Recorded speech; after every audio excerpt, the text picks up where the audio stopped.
বিশ্বনবী খেজুর বাগানে ঢুকলেন, গা দিয়ে ঝরো ঝরো ঝরো ঝরো করে রক্ত বয়ে যায়। সাইয়েদনা যায়েদ রাদিয়াল্লাহু তাআলা আনহু পানি নিয়ে আসলেন। বিশ্বনবী ওযু করলেন, ফজরের নামাজে দাঁড়িয়ে লম্বা কেরাত পড়লেন। কেরাত শেষে বিশ্বনবী বসে আছেন, মন খারাপ। কার মন খারাপ? ৮০ মাইলের পথ পাড়ি দিয়ে আসলাম, মিশন তো সাকসেসফুল হয় নাই, কেউ তো কালিমা পড়ে নাই, আরো আমার পিছু লেগেছে, আহত করেছে আমাকে। বিষ্ণুবীর মন খারাপ, এত কষ্ট করে এত ভালো মন নিয়ে এত সুন্দর করে দাওয়াত দিলাম, কেউ দাওয়াত শুনলো না। বিষ্ণুবীর মন খারাপ, আর এই দৃশ্য আরশের উপর থেকে দেখে কে? আল্লাহ বললেন, নবী আপনার মন খারাপ, আপনার যখনই মন খারাপ তখনই আমার সাহায্য আছে না নাই? ওয়ালা সাউফা ইউতিকা রাব্বুকা ফাতারদা। আল্লাহ জানিয়ে দিলেন, নবী আপনি জানেন না, আপনি দেখেন নাই, ফজরের লম্বা কোরআনের তেলাওয়াত যখন আপনি করছিলেন, আপনার পিছন দিয়ে একদল জিন চলে যাচ্ছিল। জিন কারা যাচ্ছিল? এই জিন জাতি বিশ্বনবীর তেলাওয়াত শুনে থমকে দাঁড়িয়েছে। কিরে, এত সুন্দর বাক্য তো জীবনে শুনি নাই, এত সুন্দর কথামালা, শব্দের ব্যঞ্জন, ভাষার মাধুর্য, অলংকার কখনো তো শুনি নাই। এটা তো কোনো মানুষের বানানো কথা হতে পারে না, এটা মন্ত্র হতে পারে না, এটা কবিতা হতে পারে না, এটা নিশ্চয় আল্লাহর বাণী। ইন্না সামি'না কুরআনান আজাবা ইয়াহদি ইলার রুশদি ফাআমান্না বিহি। নিশ্চয় আমরা আজীব কোরআন শুনেছি, শুধু শুনেই ক্ষান্ত থাকবো না, যেই কোরআন শুনেছি ওই কোরআনের উপর বিশ্বাস এনে আমরা জিনেরা মুসলমান হয়ে গেলাম। তারা তাদের এলাকায় যে দাওয়াত দিতে শুরু করলো। এই দৃশ্য বিশ্বনবী দেখছে নাকি? বিশ্বনবী তো তেলাওয়াত করতেছে ফজরের নামাজে। বিশ্বনবীর যখন মন খারাপ, আল্লাহ জানিয়ে দিলেন, নবী মন খারাপের কারণ নাই, দিতে আসছিলেন দাওয়াত দৃশ্যমান জাতিকে, মানে মানুষকে, কিন্তু এদের উপর যদিও দাওয়াত ফলপ্রসূ হয় নাই, অদৃশ্যমান এক জাতি, জিন জাতি আপনার মুখনিসৃত কণ্ঠে সুন্দর তেলাওয়াত শুনে পুরো জিন জাতি কালিমা পড়ে মুসলমান হয়ে গেছে। ওয়ালা সাউফা ইউতিকা রাব্বুকা ফাতারদা। নবী যেখানেই আপনি পেরেশান, যেখানেই আপনার মন খারাপ, ওখানেই মন ভালো করে দিবে কে? আমি আপনাদের খেদমতে আমার খুতবার শুরুতে সূরাতুদ দুহা তেলাওয়াত করেছি। কোরআনে পরপর দুইটা সূরা মোটিভেশনাল, পরপর 93 94। 93 নম্বর সূরার নাম সূরাতুদ দুহা। এই সূরায় আয়াত আছে 11টি। কয়টি? এই সূরাটি মাক্কি সূরা। কি সূরা? মানে মক্কায় অবতীর্ণ হয়েছে। এটা মোটিভেশনাল সূরা। রাসূল সাল্লাল্লাহু আলাইহি ওয়াসাল্লামের তখন মন খুব খারাপ। আমাদের মাঝে মাঝে মন খারাপ হয় না? আপনাদের মন খারাপ হয় কেন?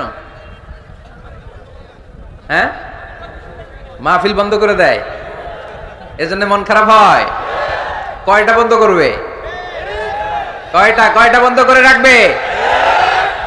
এক জায়গায় বন্ধ হইতেছে, আরেক জায়গায় তো কথা বলার সুযোগ হচ্ছে। পাবলিকলি কথা বলার সুযোগ না দিলেও মোবাইল নিয়ে লাইভে কথা বললে শোনা যাবে না? আসলে বন্ধ করার সুযোগ নাই। বন্ধ করতে পারে একজন, চিৎকার করে বলতে হবে তিনি কে? যারা বন্ধ করতে চায় ওদেরকে আল্লাহ কবে বন্ধ করে দেয় ওইটারই কোনো হিসাব নাই। তুই বেটা মাহফিল বন্ধ করস, মদের আড্ডাখানা বন্ধ না করে, জুয়া খেলা বন্ধ না করে এরা মাহফিল বন্ধ করে। সমাজে যে অসঙ্গতি, এগুলো বন্ধ করা দরকার। জুয়া খেলা, টেন্ডারবাজি, চাঁদাবাজি, এগুলো বন্ধ করা দরকার। কোরআনের মাহফিল যারা বন্ধ করে এরা বুঝে না, কপাল পোড়া, এদের হেদায়েত নাই। কপালে চিল্লা এখন, ঠিক কিনা? আমরা এদের হেদায়েতের জন্য দোয়া করি। তো নানা কারণে আমাদের মন খারাপ হয়। আল্লাহ রাসূল সাল্লাল্লাহু আলাইহি ওয়াসাল্লামের মন খারাপ। আমাদের মন খারাপ হলে আমাদের বন্ধুরা আমাদের মন ভালো করে। আল্লাহ রাসূল সাল্লাল্লাহু আলাইহি ওয়াসাল্লামের বন্ধু কে? আল্লাহ রাসূল সাল্লাল্লাহু আলাইহি ওয়াসাল্লামের যখন মন খারাপ হতো, স্বয়ং আল্লাহ তাআলা আল্লাহ রাসূলের মন ভালো করে দিত। সুবহানাল্লাহ, আসতে পড়েন। সুবহানাল্লাহ বললে লাভ আছে না? একবার সুবহানাল্লাহ বললে আকাশের জমিনের মাঝখানের যত গ্যাপ, ফাঁকা জায়গা, এই পুরো ফাঁকা জায়গাটাতে সওয়াব দিয়ে পরিপূর্ণ করে আল্লাহ আপনার আমলনামায় ঢুকিয়ে দেয়। এই যে এখন আওয়াজ করে কয় সুবহানাল্লাহ, সওয়াবের কথা শুনছে? সওয়াব আছে যেখানে আমরা আছি। সূরাতুদ দুহা মোটিভেশনাল সূরা। আল্লাহ রাসূল সাল্লাল্লাহু আলাইহি ওয়াসাল্লামের বড্ড মন খারাপ। রাসূল সাল্লাল্লাহু আলাইহি ওয়াসাল্লামের মন খারাপ, আল্লাহ সহ্য হচ্ছে না। তাই রাসূল সাল্লাল্লাহু আলাইহি ওয়াসাল্লামের মন ভালো করে দেওয়ার জন্য আল্লাহ একটা সূরা নাজিল করলেন। সূরাটার নাম সূরাতুদ দুহা। এই সূরার কেন্দ্রীয় আলোচ্য বিষয় হচ্ছে মুমিন কখনো হতাশ হয় না, মুমিন কখনো নিরাশ হয় না, মুমিন কখনো হাল ছেড়ে দেয় না। মুমিন সব সময় ভরসা রাখে একজনের উপর, তিনি কে? আল্লাহ। আমরা কখনো হতাশ হই না, ঠিক কিনা? আমরা কখনো নিরাশ হই না, ঠিক কিনা? আমরা কখনো হাল ছেড়ে দেই না, আমরা ভরসা রাখি একজনের উপর, তিনি কে? আল্লাহ। হ্যাঁ, এটা ঠিক। মাঝে মাঝে আমাদের জীবনে বিপদ আসে, পরীক্ষা আসে, মুসিবত আসে, এগুলো আসে আমাদেরকে শক্ত করার জন্য, ঠিক কিনা? আমাদের কোমরকে সোজা করার জন্য, আমাদের পায়ের নিচের মাটিকে শক্ত করার জন্য, প্রতিকূল পরিবেশে কি করে বীর দর্পে দাঁড়িয়ে থাকতে হয়, নিজের অস্তিত্বের প্রমাণ দিতে হয়, সেটা শিক্ষা দেবার জন্য। এজন্য মুমিনের হারাবার কিছু নেই। লা তাইয়াসু মির রাউহিল্লাহ, আল্লাহর রহমত থেকে নিরাশ হয়ো না। ইন্নাহু লা ইয়াইয়াসু মির রাউহিল্লাহি ইল্লাল কওমুল কাফিরুন, কাফের ছাড়া, মুশরিক ছাড়া, নাস্তিক ছাড়া, মুনাফিক ছাড়া কেউ কখনো আল্লাহর রহমত থেকে নিরাশ হয় না। আমরা সব সময় আল্লাহর রহমতের ভিখারি, আমরা সব সময় আল্লাহর রহমতের প্রত্যাশী, আমরা সব পরিস্থিতিতে ভরসা রাখি একজনের উপর, তিনি কে? আল্লাহ। তাহলে এটা হচ্ছে সেন্ট্রাল থিম, যে আমরা হতাশ হব না। Never lose hope, never be frustrated, never be upset. কখনো মন খারাপ করা যাবে না, আমরা আল্লাহর উপর ভরসা রাখি। এটা হচ্ছে কেন্দ্রীয় আলোচ্য বিষয়। এই সূরাটা নাজিলের একটা ব্যাকগ্রাউন্ড আছে। যেহেতু এটা মাক্কি সূরা, যাই নাজিল হয় রাসূল সাল্লাল্লাহু আলাইহি ওয়াসাল্লাম কি গোপন করে রাখতেন? বা যা নাজিল হয়েছে তার অর্ধেক শোনাইতেন, বাকিটা শোনাইতেন না? এরকম ইয়া আইয়ুহার রাসূল বাল্লিগ মা উনজিলা ইলাইক, হে নবী, হে রাসূল, যাই নাজিল হয় আপনি ছড়িয়ে দেন। রাসূল সাল্লাল্লাহু আলাইহি ওয়াসাল্লাম ছড়ায় দিতেন। যেটাই নাজিল হয় কাল বিলম্ব না করে বিশ্বনবী এই আয়াতের দাওয়াত দিতে শুরু করতেন। নাজিল হলো ইকরা বিসমি রাব্বিকাল্লাযী খালাক, খালাকাল ইনসানা মিন আলাক, ইকরা ওয়া রাব্বুকাল আকরামুল্লাযী আল্লামা বিল কলম, আল্লামাল ইনসানা মা লাম ইয়ালাম। পড়েন সুবহানাল্লাহ।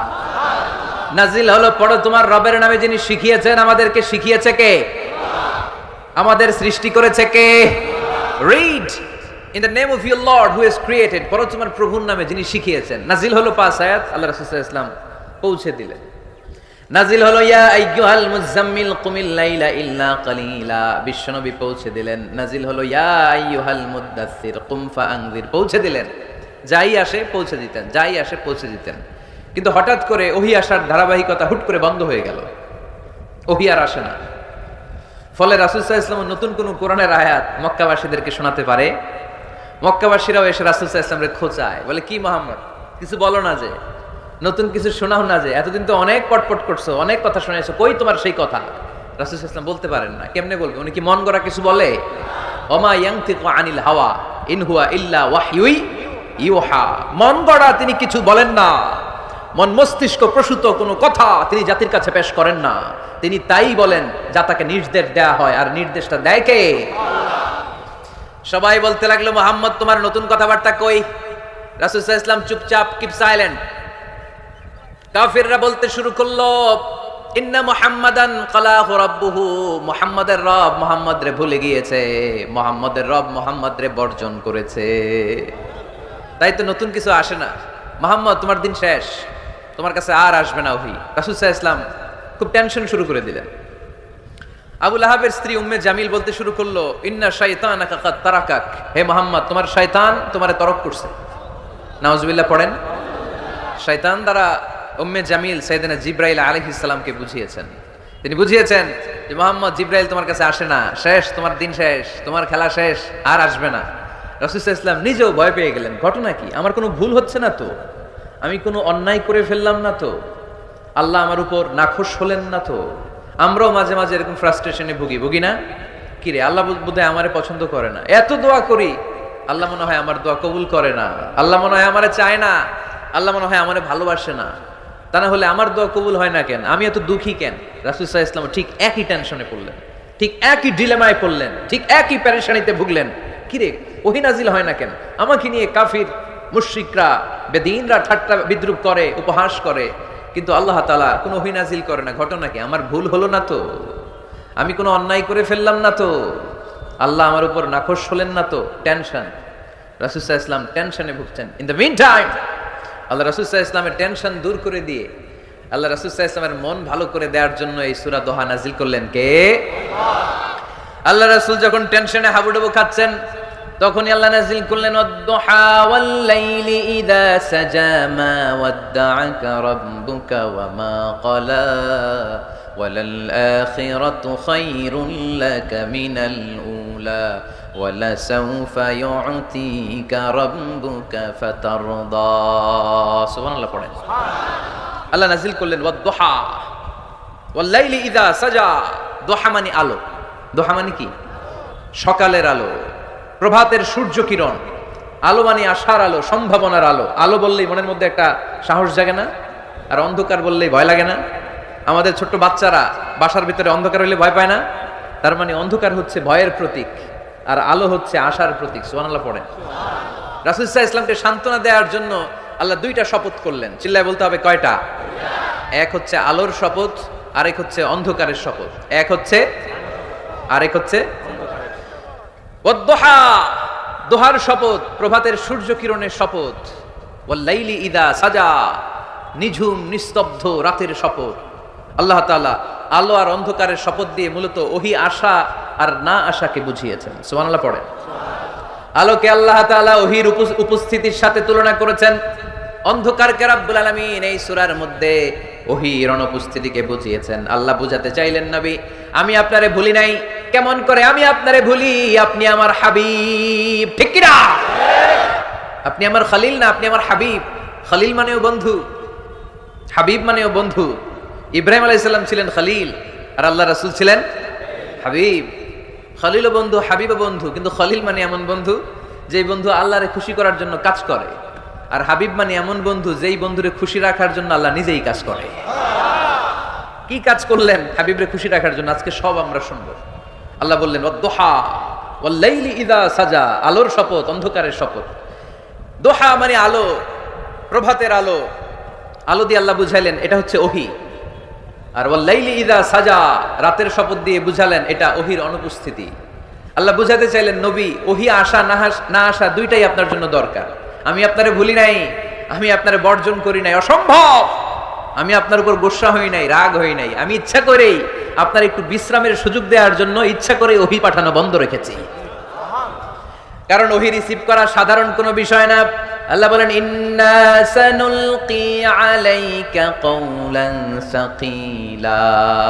ও নবী এটা একটা ভারী বাণী, এটা শক্তিশালী বাণী, এটা একটা পাওয়ারফুল মেসেজ। এটা যেন তেন কোনো বাণী নয়। কোরআনের বাণীটা কার? সব সময় যদি নবী আমি ওহী পাঠাই আপনার কষ্ট হয়ে যাবে। আমরা সপ্তাহে সরকারি চাকরি যারা করেন 7 দিনে কাজ করেন কয়দিন? হ্যাঁ 5 দিন। ছুটি কয়দিন? তো পুরো সপ্তাহ 7 দিনে যদি কাজ থাকতো করতে পারতেন? কথা বলেন। আবার 7 দিনে যদি ছুটি থাকতো ভাল লাগতো? আল্লাহ বুঝাতে চাইলেন, নবী লাগাতার যদি ওহী নাজিল করি, এটা রিসিভ করা, এই দাওয়াতটা যথাযোগ্য মর্যাদায় পৌঁছে দেয়া, এটা আপনার জন্য কষ্ট হয়ে যাবে। কারণ ওহী এটা সাধারণ কোনো বাণী নয়। এই বাণীটা কার? আল্লাহ রাসূল যখন ঘোড়ার উপরে কিংবা ওটের উপরে থাকা অবস্থায় কোরআনের আয়াত নাজিল হতো ওনার উপর, কোরআনের ভারে, কোরআনের পাওয়ারে ওটের পাগুলো, ঘোড়ার পাগুলো মরুভূমির বালির মধ্যে দেবে যেত।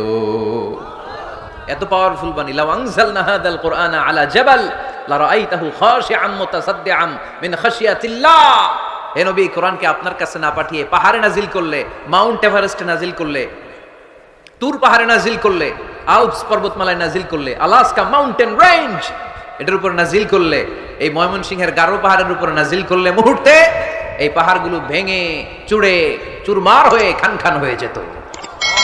তার মানে এই বাণীটা কি হালকা না শক্ত? ওটের উপর থাকা অবস্থায় যখন কোরআন নাজিল হতো ওটের পা দেবে যেত। ঘোড়ার উপর থাকা অবস্থায় কোরআন নাজিল হলে ঘোড়া বসে যেত। শীতের রাতে কোরআন নাজিল হলে আম্মাজান আয়েশা বলেন আমরা কম্বল গায়ে দিয়ে কাঁপতাম। ওয়া ইন্না জাবিনাহু লা ইয়াতাফাসসাদু আরাফান, রাসূল সাল্লাল্লাহু আলাইহি ওয়াসাল্লামের দাড়ি আর থুতনি বেয়ে ঝরঝর করে ঘাম ঝরতো। এক সাহাবীর মাথার মধ্যে পা রেখে বিশ্বনবী শুয়ে আছেন। ঘন্টাখানিক শুয়ে থাকলেন। সাহাবী বলে আমার ব্যথা লাগে না। বিশ্বনবী শুয়ে আছেন, হঠাৎ করে বিশ্বনবী ঘুম থেকে জাগলেন, কিন্তু এই সাহাবীর রানের উপর থেকে মাথা তুলেন নাই। ইন দা মিন টাইম কোরআনের আয়াত নাজিল হওয়া শুরু হলো। সাহাবী বলেন 1 ঘন্টা শুয়ে আছে আমি টের পাই না, কিন্তু যখন কোরআনের আয়াত নাজিল হলো মনে হলো উহুদ পাহাড়টা আমার পায়ের উপরে চেপে বসেছে। ঘন্টাখানিক শুয়ে আছে বিশ্বনবী সাইয়েদনা যায়েদ রাদিয়াল্লাহু তাআলা আনহুর রানের মধ্যে মাথা রেখে। উনি টেরই পাচ্ছেন না, কিন্তু ইন দা মিন টাইম হঠাৎ করে সাইয়েদনা জিবরাইল কোরআনের আয়াত নিয়ে আসলেন। বিষ্ণু ইসলাম কোরআনের আয়াত রিসিভ করতে শুরু করলেন। যখনই কোরআনের আয়াত নাজিল হলো সাহাবী বলেন বিশ্বনবীর মাথার ওজনটা এত বেড়ে গেল আমার মনে হচ্ছে মুহূর্তের মধ্যে আমার পায়ের রান ফেটে খান খান হয়ে যাবে। তার মানে এই কোরআনের মধ্যে পাওয়ার আছে না নাই? এটা কি হালকা বাণী না ভারী বাণী?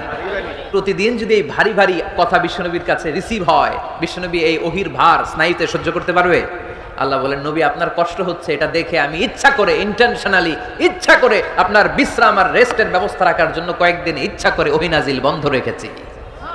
কাফিররা বলে আমি আপনারে ভুলে গেছি। নো, নেভার, অসম্ভব। আপনি আমার হাবিব, আপনারে ভুলে যাওয়া আমার পক্ষে অসম্ভব। আমি আপনার উপর রাগ করি নাই, আমি ইচ্ছা করে ওহী নাজিল না করে আপনার কিছুদিনের জন্য ছুটি আর বিশ্রামের ব্যবস্থা করে দিয়েছি। চিল্লায় পড়েন সুবহানাল্লাহ। এজন্য আল্লাহ শপথ করে বললেন, ওয়াদ-দুহা ওয়াল-লাইলি ইযা সাজা মা ওয়াদ্দাআকা রাব্বুকা ওয়া মা ক্বালা। আলোর শপথ, অন্ধকারের শপথ। তারপরে বিশ্বনবীরে রব্বুল আলামিন তিনটা কনফার্মেশন শোনালেন। কয়টা?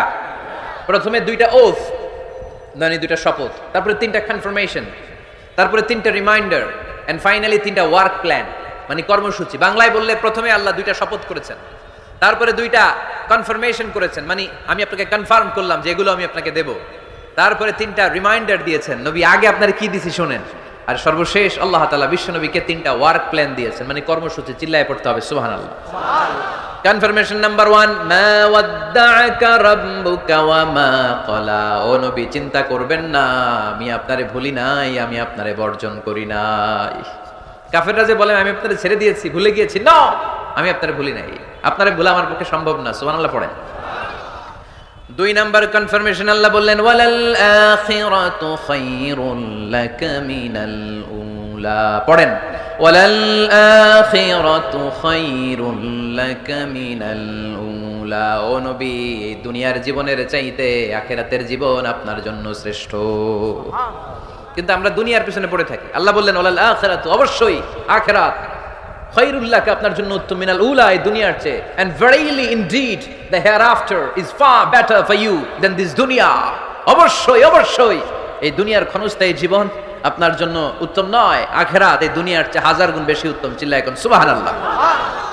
আবার আরেক আয়াতে আল্লাহ বললেন, বাল তুসিরুনাল হায়াতাদ দুনিয়া ওয়াল আখিরাতু খায়রুন ওয়া আবাকা। তোমরা এই দুনিয়ার জীবনকে প্রাধান্য দিয়ে থাকো, কিন্তু দুনিয়াটা শ্রেষ্ঠ নয়। আল্লাহর কাছে আখিরাত হলো শ্রেষ্ঠ, আখিরাত হলো স্থায়ী। সুবহানাল্লাহ পড়েন। তাহলে প্রথমে কনফার্ম করলেন নবী, নো টেনশন, নো টেনশন, আমি আপনার সাথে আছি। আল্লাহ যদি সাথে থাকে আর কিছু লাগে? 2 নাম্বার কনফার্মেশন। আচ্ছা, আমরা মাঝে মাঝে মেসেজ পাঠালে মেসেজ পৌঁছলো কিনা কনফার্মেশন আছে না? কনফার্মেশন মেসেজ পাঠায় না? একটা টপ আপ করলাম বা ইন্টারনেটের প্যাকেজ নিলাম, এটা অ্যাক্টিভ হলো কিনা একটা কনফার্মেশন মেসেজ আসে না? প্রথম কনফার্মেশন, নবী আমি আপনার সাথে আছি। দ্বিতীয় কনফার্মেশন, নবী এই দুনিয়ায় সাময়িক কিছু কষ্ট করেন, কিন্তু আখিরাতে আপনার জন্য কল্যাণ রেখে দিয়েছে কে? 3 নাম্বার কনফার্মেশন, আল্লাহ বললেন, ওয়ালা সাউফা ইউতিকা রাব্বুকা ফাতারদা। ও নবী, আমি আপনার সাথে আছি, আখিরাতকে আপনার জন্য সাজিয়ে প্রস্তুত করে রেখেছি। আর এই দুনিয়ার বুকে এমন এমন জিনিস আমি আপনারে দান করব, এগুলো পেয়ে দুনিয়ায় আপনি খুশি হয়ে যাবে। এমন এমন জিনিস আমি আপনাকে দেব, and verily I'm going to give you something that will make you happy. ও নবী, এমন এমন জিনিস আমি মাক্কি জীবন থেকে শুরু করে until your death, আপনার মৃত্যু পর্যন্ত আমি দেব, এগুলো পেয়ে আপনি খুশি হয়ে যাবেন। সুবহানাল্লাহ। বাড়িতে যেয়ে বললেন, দিবে কে? খুশি করবেন কারে? বিশ্বনবী সাল্লাল্লাহু আলাইহি ওয়াসাল্লামকে। খুশি করবেন কে? আর খুশি হবে কে? বিশ্বনবী। সুবহানাল্লাহ পড়েন। ওয়ালা সাউফা ইউতিকা রাব্বুকা ফাতারদা। নবী, এমন এমন জিনিস আমি আপনাকে দেব, আপনার এই পেরেশানি, দুঃখ, কষ্ট আপনার থাকবে না। কখনোই আমি আপনার মন খারাপ হতে দেব না। যখনই আপনি চিন্তিত, যখনই আপনি টেনশনে আছেন, যখনই আপনি পেরেশানিতে আছেন, এমন নাজ নেয়ামত আর খোশামদেদ আপনারে শোনাবো, সুখের সংবাদ শোনাবো, ওই সংবাদ শুনে আপনি নবী খুশি হয়ে যাবেন। তার মানে নবীর মন ভালো করার দায়িত্ব নিছে কে? কি আল্লাহ পাইছি আমরা। বিশ্বনবীর মন খারাপ, তখনই আল্লাহ অ্যাক্টিভ, তখনই আল্লাহ নেয়ামত পাঠায়। কিভাবে বিশ্বনবীর মন ভালো করেন আল্লাহ? মক্কাতে বিশ্বনবী যখন দাওয়াতি কাজ শুরু করলেন, বিশ্বনবী দেখলেন মক্কায় 2টা লোক আছে। এই 2 লোকের এক লোক যদি আমার ইসলামের ছায়ার তলে না আসে, তাহলে মক্কায় ইসলামের দাওয়াতকে বেগবান করা আমার জন্য কঠিন হয়ে যাবে। বিশ্বনবী সাল্লাল্লাহু আলাইহি ওয়াসাল্লামের মন খারাপ, হায় রে, এই 2টার একজনও তো আমার কথা শোনে না, এই 2 জনের একজনও তো আমার দাওয়াত কবুল করে না। একদিন তাহাজ্জুদের সালাতে বিশ্বনবী সাল্লাল্লাহু আলাইহি ওয়াসাল্লাম কেঁদে কেঁদে আল্লাহর কাছে দোয়া শুরু করলেন। বিশ্বনবীর যে মন খারাপ, আল্লাহ তো এটা বুঝে টুঝে না, তাই না? আল্লাহ তো বুঝে দেখে না, না? তাহাজ্জুদের নামাজে ভারাক্রান্ত মন নিয়ে আল্লাহ রাসূল সাল্লাল্লাহু আলাইহি ওয়াসাল্লাম দোয়া করলেন, আল্লাহুম্মা আইজ্জাল ইসলামা বিআহাব্বির রাজুলাইনি ইনদাক, আল্লাহ মক্কার দুইটা লোকের নাম তোমার কাছে বলবো আজকের তাহাজ্জুদের মুনাজাতে। দুইটা লোকের নাম তোমার কাছে তাহাজ্জুদের ফরিয়াতে আমি উল্লেখ করব। দুইটা লাগবে না, দুইজনের একজনরে দিলেই হবে। আল্লাহ রাসূল দোয়া করলেন, আল্লাহুম্মা আইজ্জাল ইসলাম ওয়া আহাব্বির রাজুলাইনি ইনদাক, আল্লাহ মক্কার দুইজনের একজনকে আমি চাই, এই দুইজনের যে কোনো একজন যেন কালিমা পড়ে মুসলমান হয়ে যায়। আল্লাহ রাসূল দোয়া করলেন, আল্লাহুম্মা আইজ্জাল ইসলাম ওয়া আহাব্বির রাজুলাইনি ইনদাক বিউমর ইবনে আল খাত্তাব আও আবি জাহাল ইবনে হিশাম, আল্লাহ হিশামের বেটা আবু জাহেল এরে দাও, নাইলে খাত্তাবের বেটা ওমর রে দাও। সুবহানাল্লাহ পড়বেন না? কিন্তু আল্লাহ রাসূলের দোয়া কবুল হয় না। আল্লাহ রাসূল অপেক্ষা করছেন। ইন দা মিন টাইম সাফা পাহাড়ের পাদদেশে আরকাম ইবনে দারিল আরকামের ঘরে বিশ্বনবী বসে বসে কোরআনের দাওয়াত লুকিয়ে লুকিয়ে দিচ্ছিলেন। সাইয়েদনা ওমর ফারুক তখনও কালিমা পড়েন নাই। তিনি বিশাল একটা নাঙ্গা তলোয়ার নিয়ে বিশ্বনবীকে আক্রমণ করার জন্য যখন দারুল আরকামের ঘরের দিকে ছুটে আসছেন, সাহাবারা বলতে শুরু করলো, নবী আপনি ওই দরজা দিয়ে তাড়াতাড়ি মুহূর্তেই পালিয়ে যান, ওমরে ফারুক তলোয়ার নিয়ে আপনার সামনে চলে এলে রক্ষা নাই।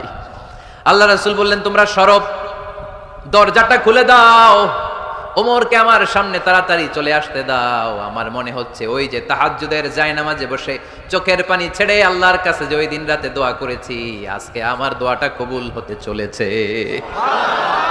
আমার তো মনে হচ্ছে আমার দোয়াটা কবুল হতে চলেছে, সরে যাও। হামজা ইবনে আব্দুল মুত্তালিব চাচারে সরাই দিলেন। সাইয়েদনা ওমর ফারুক তলোয়ার নিয়ে এসে বিশ্বনবীর নূরানী চেহারার দিকে তাকিয়ে মুহূর্তেই কুপকাত হয়ে গেলেন। তলোয়ারটা বিশ্বনবীর সামনে রেখে দিয়ে বললেন, আশহাদু আল্লা ইলাহা ইল্লাল্লাহ ওয়া আশহাদু আন্না মুহাম্মাদান আবদুহু ওয়া রাসূলুহু, আমি সাক্ষ্য দিলাম আল্লাহ ছাড়া কোনো ইলাহ নাই, আপনি মুহাম্মদ আল্লাহর রাসূল। বিশ্বনবীর মন খুশি হয়ে গেল। ওয়ালা সাউফা ইউতিকা রাব্বুকা ফাতারদা, নবী হে অচিরেই এমন এমন জিনিস আমি আপনারে দেব, আপনি পাবেন আর খুশি হবেন, পাবেন আর খুশি হবেন। আপনার মন খারাপ, আমি আল্লাহ নিজ দায়িত্বে মন ভালো করে দেব। পড়েন সুবহানাল্লাহ। সাইয়েদনা ওমর ফারুক মুসলমান হয়ে গেলেন। এবার আবু জাহেল, উতবা, শাইবা, ওয়ালিদ ইবনে মুগিরা এদের টনক নড়ে উঠল। কারণ ওমর ফারুকের মতো শক্তিশালী লোক মক্কায় দ্বিতীয়টা ছিল। উনি বললেন, ইয়া রাসূলুল্লাহ আপনি কি সত্য নবী না? আল্লাহ রাসূল বললেন, হ্যাঁ সত্য নবী। এই কোরআন কি সত্য না? সত্য। ইসলাম কি সত্য ধর্ম নয়? এটাও সত্য।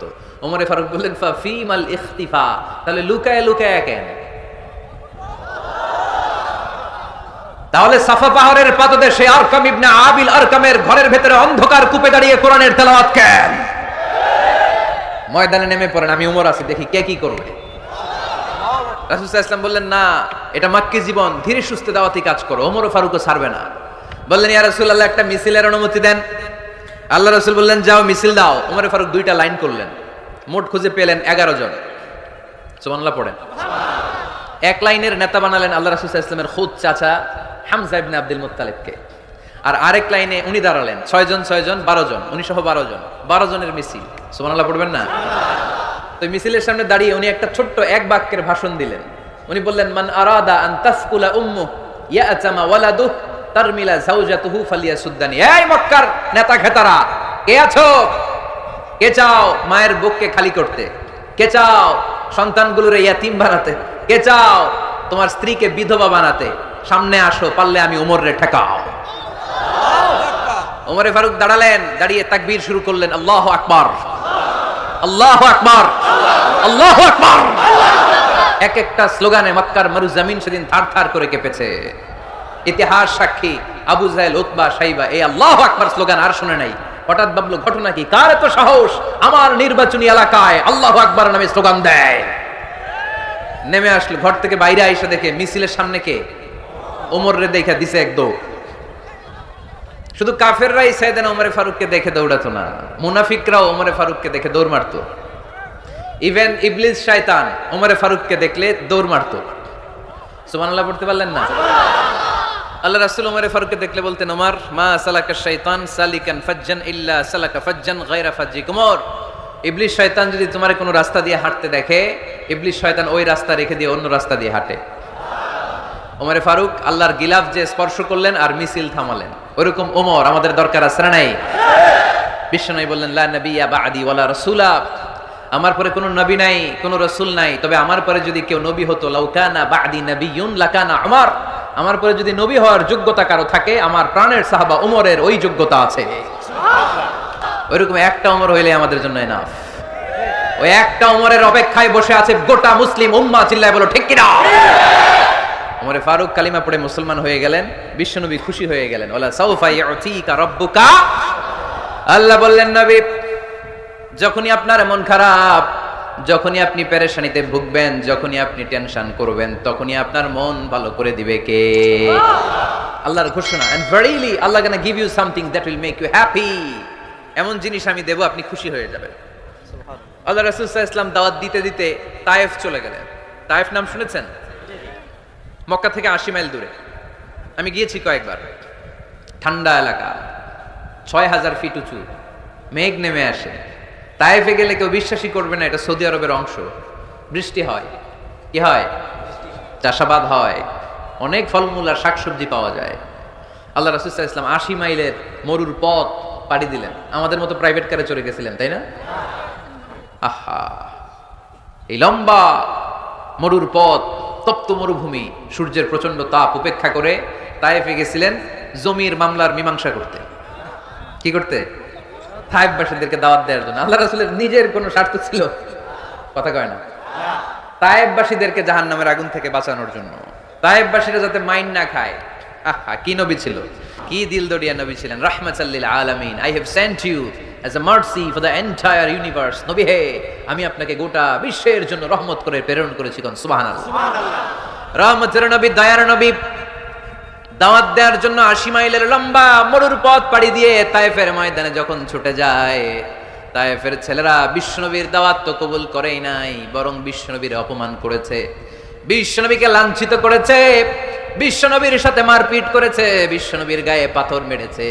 এই সুশ্রী দেহটা বেয়ে বেয়ে ঝরে ঝরে বিশ্বনবীর গা থেকে টপ টপ করে তায়েফের জমিনে তাজা লাল খুন ঝরেছে।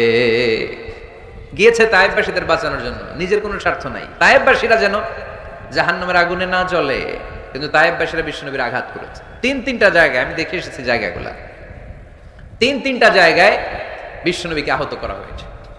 খেয়ে না খেয়ে দিন প্রচারের কাজে নিজেকে দিয়েছ বিলিয়ে, তায়েফের কাফিরেরা চিনল না সে আলো, দুষ্ট ছেলেদের পিছু দিল লেলিয়ে, পাথরের আঘাতে ক্ষত বিক্ষত হয়ে সারা শরীর থেকে রক্ত ঝরে। হে রাসূল তোমাকে ভুলি আমি কেমন করে, হে রাসূল তোমাকে ভুলি আমি কেমন করে, হাজার ব্যথা বেদনার পরে ফিরে আসনি তুমি আপন ঘরে, দিনের আলো তুমি ছড়িয়ে দিতে চলে গেলে মদিনায় মক্কা ছেড়ে। হে রাসূল তোমাকে ভুলি আমি কেমন করে, হে রাসূল তোমাকে ভুলি আমি কেমন করে। পড়েন আল্লাহু আকবার। বিশাল পথ পাড়ি দিয়ে দাওয়াত দিলেন, বিনিময়ে পেলেন পাথরের আঘাত, রক্তাক্ত হলেন বিশ্বনবী। আদ্দাস নামে খ্রিস্টান ছেলে বিশ্বনবীর হাতে কালিমা পড়ে মুসলমান হয়ে গেল। আল্লাহু আকবার। বিশ্বনবী খেজুর বাগানে ঢুকলেন, গা দিয়ে ঝরো ঝরো ঝরো ঝরো করে রক্ত বয়ে যায়। সাইয়েদনা যায়েদ রাদিয়াল্লাহু তাআলা আনহু পানি নিয়ে আসলেন। বিশ্বনবী ওযু করলেন, ফজরের নামাজে দাঁড়িয়ে লম্বা কেরাত পড়লেন। কেরাত শেষে বিশ্বনবী বসে আছেন, মন খারাপ। কার মন খারাপ? 80 মাইলের পথ পাড়ি দিয়ে আসলাম, মিশন তো সাকসেসফুল হয় নাই, কেউ তো কালিমা পড়ে নাই, আরো আমার পিছু লেগেছে, আহত করেছে আমাকে। বিশ্বনবীর মন খারাপ। এত কষ্ট করে, এত ভালো মন নিয়ে, এত সুন্দর করে দাওয়াত দিলাম, কেউ দাওয়াত শুনলো না। বিশ্বনবীর মন খারাপ, আর এই দৃশ্য আরশের উপর থেকে দেখে কে? আল্লাহ বললেন, নবী আপনার মন খারাপ, আপনার যখনই মন খারাপ তখনই আমার সাহায্য আছে না নাই? ওয়ালা সাউফা ইউতিকা রাব্বুকা ফাতারদা। আল্লাহ জানিয়ে দিলেন, নবী আপনি জানেন না, আপনি দেখেন নাই, ফজরের লম্বা কোরআনের তেলাওয়াত যখন আপনি করছিলেন, আপনার পিছন দিয়ে একদল জিন চলে যাচ্ছিল। জিন কারা যাচ্ছিল? এই জিন জাতি বিশ্বনবীর তেলাওয়াত শুনে থমকে দাঁড়িয়েছে। কিরে, এত সুন্দর বাক্য তো জীবনে শুনি নাই, এত সুন্দর কথামালা, শব্দের ব্যঞ্জন, ভাষার মাধুর্য, অলংকার কখনো তো শুনি নাই। এটা তো কোনো মানুষের বানানো কথা হতে পারে না, এটা মন্ত্র হতে পারে না, এটা কবিতা হতে পারে না, এটা নিশ্চয় আল্লাহর বাণী। ইন্না সামি'না কুরআনান আজাবা ইয়াহদি ইলার রুশদি ফাআমান্না বিহি। নিশ্চয় আমরা আজীব কোরআন শুনেছি, শুধু শুনেই ক্ষান্ত থাকবো না, যেই কোরআন শুনেছি ওই কোরআনের উপর বিশ্বাস এনে আমরা জিনেরা মুসলমান হয়ে গেলাম। তারা তাদের এলাকায় যে দাওয়াত দিতে শুরু করলো। এই দৃশ্য বিশ্বনবী দেখছে নাকি? বিশ্বনবী তো তেলাওয়াত করতেছে ফজরের নামাজে। বিশ্বনবীর যখন মন খারাপ, আল্লাহ জানিয়ে দিলেন নবী মন খারাপের কারণ নাই, দিতে আসছিলেন দাওয়াত দৃশ্যমান জাতিকে, মানে মানুষকে, কিন্তু এদের উপর যদিও দাওয়াত ফলপ্রসূ হয় নাই, অদৃশ্যমান এক জাতি জিন জাতি আপনার মুখনিসৃত কণ্ঠে সুন্দর তেলাওয়াত শুনে পুরো জিন জাতি কালিমা পড়ে মুসলমান হয়ে গেছে। ওয়ালা সাউফা ইউতিকা রাব্বুকা ফাতারদা। নবী যেখানেই আপনি পেরেশান, যেখানেই আপনার মন খারাপ, ওখানেই মন ভালো করে দিবে কে? আল্লাহ রাসূল সাল্লাল্লাহু আলাইহি ওয়াসাল্লামের প্রিয়তমা স্ত্রী খাদিজাতুল কুবরা আত-তাহেরা রাদিয়াল্লাহু তাআলা আনহা ইন্তেকাল করলেন। রাসূল সাল্লাল্লাহু আলাইহি ওয়াসাল্লামের হৃদয়টা ভেঙে খানখান হয়ে গেল। চাচা আবু তালেব ইন্তেকাল করলেন, হৃদয়টা ভেঙে খানখান হয়ে গেল। চারদিক থেকে শত্রুতা বাড়তে শুরু করলো, কোনো দিক থেকে সাহায্য নাই। বিশ্বনবী আবার পেরেশান, কই যাব, কোথায় গেলে আশ্রয় পাবো? আমার তো কেউ নাই, কেউ আমার দুনিয়ায় বেঁচে নাই। প্রাণাধিক প্রিয় স্ত্রী খাদিজাতুল কুবরা দুনিয়া ছেড়ে বিদায় নিল। যেই চাচা আমার শেল্টার দিয়ে রাখতো কাফেরদের হাত থেকে, চাচাও চলে গেল। এখন আমি কই যাব? আল্লাহ বললেন কই যাবেন? জায়গা পান না, আমার আরশে চলে আসেন, আমার আরশে চলে আসেন। সুবহানাল্লাযী আসরা বিআবদিহি লাইলাম মিনাল মাসজিদিল হারামি ইলাল মাসজিদিল আকসা। সুবহানাল্লাহ পড়েন। সাইয়েদনা জিবরাইলকে দিয়ে আল্লাহ সারপ্রাইজ দিলেন তার নবীকে। কি দিলেন? সারপ্রাইজ শব্দটার সাথে পরিচিত না আমরা? হঠাৎ করে কাউকে এমন কিছু দেখালাম বা দিলাম সে কল্পনাও করে নাই। সাইয়েদনা জিবরাইল মারফত আল্লাহ তাআলা তার প্রিয় হাবিবকে সারপ্রাইজ দিলেন। তিনি তার চাচাতো বোনের ঘরে শুয়েছিলেন, হঠাৎ করে সাইয়েদনা জিবরাইল ঘরের ছাদকে উঠিয়ে ফেললেন, বিশ্বনবীকে শাঁ করে নিয়ে হাতিমে শুইয়ে দিলেন, গলার এখান থেকে নাভি পর্যন্ত ছিঁড়ে ফেললেন। এটাকে বলে ওপেন হার্ট সার্জারি। শাক্কে সাদার, সিনা চাক করলেন। আল্লাহ রাসূলের হৃদয়ে বের করে জামজামের পানি দিয়ে ধৌত করলেন। হৃদয়ে নূর, ঈমান, হিকমা, প্রজ্ঞা দিয়ে হৃদয়টারে আবার পরিপূর্ণ করলেন, আবার সেলাই করে দিলেন। তারপরে সরাসরি এখান থেকে বাইতুল মাকদাস, ওখান থেকে আল্লাহর আরশে নিয়ে গেলেন। আল্লাহ সাউফা ইউতিকা রাব্বুকা ফাতারদা। নবী এমন এমন জিনিস আমি আপনারে দেব, আপনি তো নিয়ে কুল পাবেন না। যখনই আপনার মন খারাপ, তখনই আমার দেয়া নেয়ামত আপনার জন্য আছে না নেই? মেরাজে চলে গেলেন, রবের সাথে সাক্ষাৎ করে দুনিয়ায় আসলেন। আসার পরে মক্কার লোকেরা আবার বিশ্বনবীকে হত্যার ষড়যন্ত্র শুরু করে দিল। বিশ্বনবী ডানে যাওয়ার জায়গা পায় না, বায়ে যাওয়ার জায়গা পায় না, সামনেও যেতে পারে না, পেছনেও যেতে পারে না। আল্লাহ বললেন নবী এই এলাকায় আর থাকার দরকার নাই, আপনি মদিনায় চলে যান। তওবা তয়বা মদিনাতুন নবী, পবিত্র শহর, যে শহরের মাটিতে বরকত, যে শহরের বালুতে বরকত। চিল্লায় পড়েন সুবহানাল্লাহ।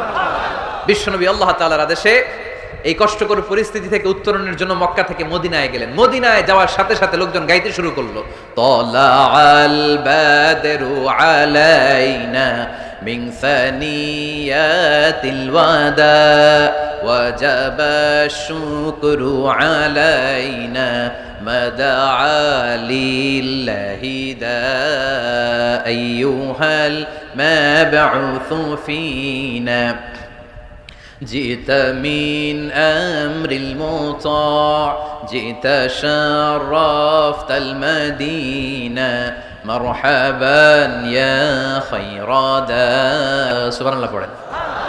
মক্কায় অত্যাচার, মক্কা থেকে গেলেন, সবাই ফুল নিয়ে দাঁড়ায় আছে আর পড়তে আরম্ভ করছে তালা আল বদরু আলাইনা। আবার বৃদ্ধ বনিতা, মদিনার ছোট বড় মাঝারি নারী পুরুষ কেউ বাদ যায় নাই, সবাই বিশ্বনবী সাল্লাল্লাহু আলাইহি ওয়াসাল্লামকে ওয়েলকামিং রিসেপশন দেওয়ার জন্য চলে এসেছে। এই দৃশ্য দেখে বিশ্বনবীর মন খারাপ ছিল, আবার মন ভালো হয়ে গেল। এজন্য আল্লাহ বললেন ওয়াদ-দুহা ওয়াল-লাইলি ইযা সাজা মা ওয়াদ্দা'আকা রাব্বুকা ওয়া মা ক্বালা ওয়ালাল আখিরাতু খায়রুল লাকা মিনাল উলা ওয়ালা সাওফা ইউ'তিকা রাব্বুকা ফাতারদা। সুবহানাল্লাহ পড়েন আওয়াজ করে, ওয়ালা সাওফা ইউ'তিকা রাব্বুকা ফাতারদা। এ নবী এমন এমন জিনিস দিব আপনি খুশি হয়ে যাবেন, খুশি হয়ে যাবেন। মদিনাতে যে আল্লাহ রাসূল সাল্লাল্লাহু আলাইহি ওয়াসাল্লাম মসজিদে নববী প্রতিষ্ঠা করলেন, আল্লাহ তাআলা কিবলা চেঞ্জ করে দিলেন। আগে পড়তো মক্কার দিকে নামাজ, এখন পড়ে ফিলিস্তিনের দিকে নামাজ। 16 থেকে 17 মাস রাসূল সাল্লাল্লাহু আলাইহি ওয়াসাল্লাম ফিলিস্তিনের দিকে, মানে ইহুদিরা যে